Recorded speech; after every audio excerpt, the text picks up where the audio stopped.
Gipamos na karon sa state of calamity ang barangay Kamputhaw ning syudad human sa may gundakong sunog kagahapon. Samtang kaganiha gi-inspeksyonas taga Urban Poor Office sa City Hall ang dapit nga nasunugan. Si Nico Serino sa report. Kini na lang ang nahabilin sa nasunog nga mga panimay sa Purok 3 Upper Barangay Kamputhaw.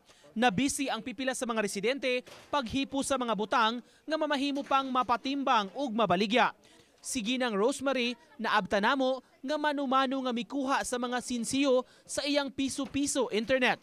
Gikugihan niya kini aron magamit ang kwarta. Nabahin ang mga residente sa ilang temporaryo nga giistahan, kadaghanan sa Purok 8 Gym, samtang ang uban sa kapilya sa Purok 3. Panawagan karon sa mga apektado, hinabang alang kanila. Unsay ilang ikahatag, marasay among dawaton. Unsa man. May untag matag sila oy kay parang makatukod ni dayon ba. Kay lisod kaayo mi diri di mi katog. As dayon lang gyapon bisag wa. No, alam kitang Pilipino. Ako bitang mga anak bisag nagpala diha sa suod, nagsilpi man mi tanan. Sige na lang. Sa wa magitay mahimo mag-uulta, wa man gyapon, di mamabalik tanan. Sa pamilya Salapi nagsugod ang kayo kagahapon. Mato Dinoy Victor giingong nagduwa og posporo ang iyang mga apo nga nabiyaan ni adtong higayuna. Nagduslit. Kanang posporo hagit kaguan na nganong nagtitan ba? Nagduwa man gyud na ikon. Kaganihang buntag, nag-ocular inspection sa fire scene ang taga-Division for the Welfare of the Urban Poor sa City Hall. Alang kini sa gitinguhang reblocking sa dapit ug plano nga pagbukas og gamayng kalsada.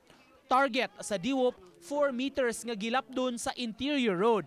Makasuod gyud ang kuan, ang bombero, ang ambulansya for emergency purposes ba kay kani siya kaduha naman siguro nasunog. So kung dili na nato i-resolve ang pinaka root cause niya nga wala siya adequate nga road right of way, so magbalik-balik ra ang problema.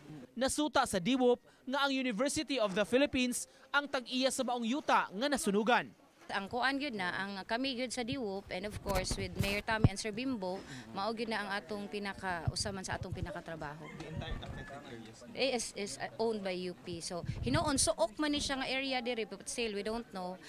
Wa pa man say naabot nga statement gikan from the University of the Philippines. Nico Sereno, Balitang Bisdak.